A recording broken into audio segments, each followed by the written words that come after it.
Hello friends, स्वागत है आपका हमारे यूट्यूब चैनल किन एकेडमी में। जैसा कि मैंने आपको पिछले दिन वीडियो से यह बताया था कि हम अपने इस यूट्यूब चैनल पर 9, 10th, 11th, 12th इन चारों क्लासेस के इंग्लिश ग्रामर के सिलेबस को स्टार्ट कर रहे हैं, जिसमें हम जो है पूरा ग्रामर कंप्लीट करेंगे।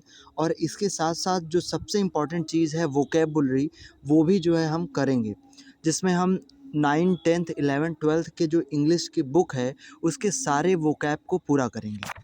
और उस वोकैब को जो है कर लेने के बाद मुझे ऐसा लगता है कि आपको जो है वोकैब की बहुत अच्छी खासी नॉलेज हो जाएगी। एकेडमिक में 9वीं, 10वीं, 11वीं, 12वीं में आपका इंग्लिश ग्रामर पर, इंग्लिश लिटरेचर बुक पर पूरी तरीके से पकड़ हो जाएगा। और इसके साथ साथ अगर आप 12वीं के बाद जो है किसी कंपटीशन की तैयारी कर रहे हैं, जैसे एसएससी, एनडीएस जो है, सीजीएल, इन सब की तैयारी में भी आपको बहुत हेल्पफुल रहेगा। मतलब इनडायरेक्टली जो है वोकैब जो है आपका पूरी तरीके से मजबूत भी हो जाएगा, आपका एकेडमिक भी प्रिपेयर हो जाएगा और जो है आपका कंपटीशन लेवल का भी तैयार हो जाएगा। तो इसलिए आप जो है वीडियो को फॉलो कीजिए, इसको जो है आप अपनी कॉपी पर नोट कीजिए, आप देखिए जो है। और मुझे पक्का भरोसा है कि आपका वोकैबुलरी में पूरी तरीके से पकड़ होगा और आपको यह आगे के लिए भी फ़ायदा करेगा। तो हम अपने वीडियो को स्टार्ट करते हैं। आज हम लेकर के आए हैं आपके लिए जो है कुछ इम्पॉर्टेंट 6-7 वर्ड।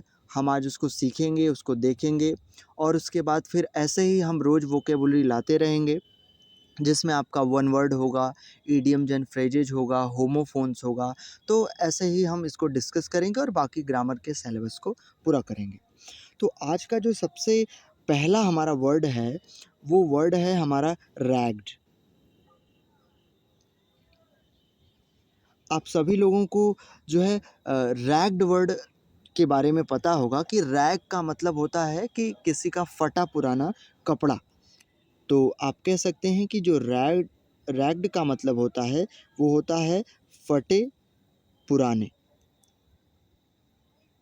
फटे पुराने कपड़े हो सकते हैं, रैग्ड क्लोथ्स हो सकता है। तो ये होता है रैग्ड का मतलब। और अगर आपसे कोई पूछे कि रैग्ड का सिनोनिम क्या लिख सकते हैं, तो आप लिख सकते हैं टॉर्न, या आप इसका सिनोनिम लिख सकते हैं स्प्लिट। ये रैग्ड का सिनोनिम होगा। रैग्ड का मतलब होता है फटे पुराने कपड़े, इसका सिनोनिम हम लिख सकते हैं टॉर्न। इसका दूसरा सिनोनिम लिख सकते हैं हम स्प्लिट, जिसका मतलब होता है फटा या पुराना। दूसरा हमारा जो सबसे इम्पॉर्टेंट वर्ड है वो है रिकॉग्नाइज। बहुत ही इम्पॉर्टेंट वर्ड है और बहुत ही अच्छा वर्ड है। रिकॉग्नाइज का मतलब होता है कि किसी को पहचानना।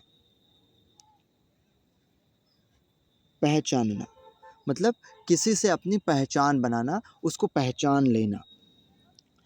तो रिकॉग्नाइज का सिनोनिम अगर हमसे कहा जाए तो रिकॉग्नाइज का सिनोनिम हम लिख सकते हैं एक्नॉलेज। ये बहुत ही अच्छा वर्ड है। इसका सिनोनिम हम लिख सकते हैं एक्नॉलेज। एक्नॉलेज का मतलब भी होता है पहचानना या जो है किसी को जान लेना। अगला जो हमारा इम्पॉर्टेंट वर्ड है वो हमारा है मेंडिकेंट। मेंडिकेंट बहुत ही अच्छा वर्ड है। कई बार जो है ये एनडीए के परीक्षाओं में पूछा गया है मेंडिकेंट वर्ड, तो इसलिए जो है आपके लिए बहुत इंपॉर्टेंट है। और गाइज़ आप ये ध्यान रखेंगे कि ये जो वोकैब है ये सिर्फ आपके लिए एक जो है एकेडमिक को जो है आपके एकेडमिक लेवल को बूस्ट नहीं करेगा, एकेडमिक के साथ साथ ये आपको जो है कंपटीशन लेवल के लिए भी तैयार करेगा। और कोई भी कंपटीशन हो उसमें इंग्लिश मस्ट होती है। जिसका वोकेबुलरी अच्छा होता है उसका इंग्लिश पर फुल्ली कमांड होता है।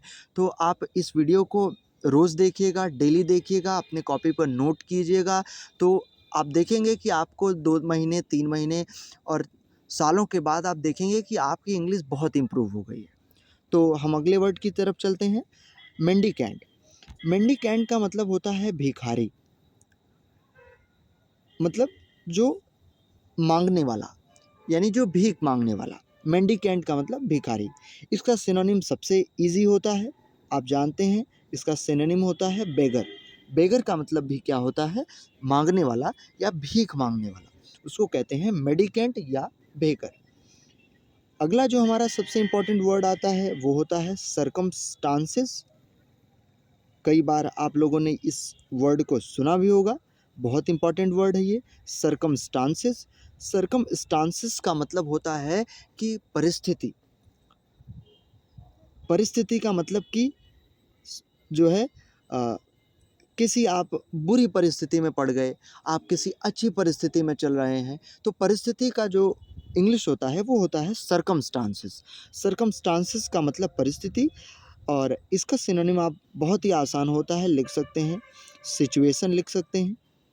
सिचुएशन का मतलब कि स्थिति, किसी की स्थिति अच्छी है बुरी है, सर्कमस्टांसेस सिचुएशन। एक और सबसे अच्छा वर्ड इसको लिखने का है कंडीशन, जो कि आप सभी लोग जानते होंगे, तो इसके सिनोनिम को हम कंडीशन भी कह सकते हैं, इसका सिनोनिम कंडीशन भी हो जाएगा। अगला हमारा वर्ड आता है सबसे important word expel. Expelled. Expelled जो है वो बहुत इम्पॉर्टेंट वर्ड है। आप इसको देखेंगे कि ये वर्ड जो है एसएससी सीजीएल के एग्ज़ाम में पूछा गया था इस बार। एक्सपेल्ड जो होता है उसका मतलब होता है निष्कासित। निष्कासित।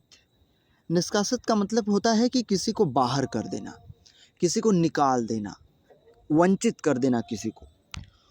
जैसे आप जानते हैं कि जब रामायण चल रहा था तो उसमें राम जी को जो है निष्कासित कर दिया गया था, मतलब एक तरीके से उनको राजपाट से बाहर कर दिया गया था। तो उनके हिसाब से एक इसका सिनोनिम लिखा जा सकता है एग्जाइल। पहले हमारी 10वीं की किताब में जो है एक चैप्टर था द इंचेंटेड पुल, तो उसमें जो पांडव को निकाल दिया गया था, उनको वनवास भेज दिया गया था, तो उसकी अंग्रेजी क्या थी एग्जाइल। एग्जाइल का मतलब भी होता है निष्कासित कर देना, या आप देखेंगे एग्जाइल का मतलब क्या होता है किसी को बाहर कर देना। एक सबसे इम्पॉर्टेंट वर्ड जो इसका होता है वो हम लिख सकते हैं बैनिश। बैनिश का मतलब होता ही है देश निकाला, मतलब किसी को जो है निकाल कर बाहर कर देना। एक्सपेल का मतलब निष्कासित, और इसके दो सिनोनिम हमारे पास आ गए। अगला जो हमारा वर्ड है वो है मम्बल। मम्बल्ड। मम्बल्ड जो है इसका मतलब होता है फुसफुसाना, मतलब धीरे धीरे बोलना, ऐसे आवाज़ में बोलना कि किसी को सुनाई न दे। फुसफुसाना, अपने मन में धीरे धीरे बड़बड़ाना। इसका सिनोनिम हम लिख सकते हैं मटर। मटर का मतलब होता है बुदबुदाना, धीरे धीरे बोलना। इसका एक और सबसे इम्पॉर्टेंट सिनोनिम लिख सकते हैं हम, क्या लिख सकते हैं मरमर। मरमर जो है इसका सिनोनिम लिखा जा सकता है। तो मरमर और मटर, इन दोनों का मतलब होता है धीरे धीरे बोलना या बुदबुदाना, और मम्बल का मतलब होता है फुसफुसाना या धीरे धीरे बोलना। तो इसका बेस्ट सिनोनिम यही हो जाएगा, मटर या मरमर। अगला जो हमारा वर्ड है वो है हमारा फ्लश।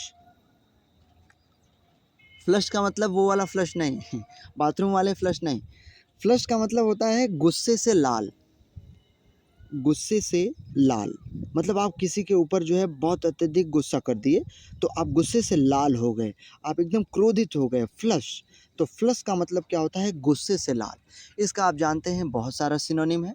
सबसे इजी सिनोनिम है इसका एंग्री, क्रोधित होना, गुस्सा होना। और आप एक और लिख सकते हैं इसका एनॉय। एनॉय भी बहुत अच्छा वर्ड है इसका, तो इसका सिनोनिम आप लिख सकते हैं एनॉय।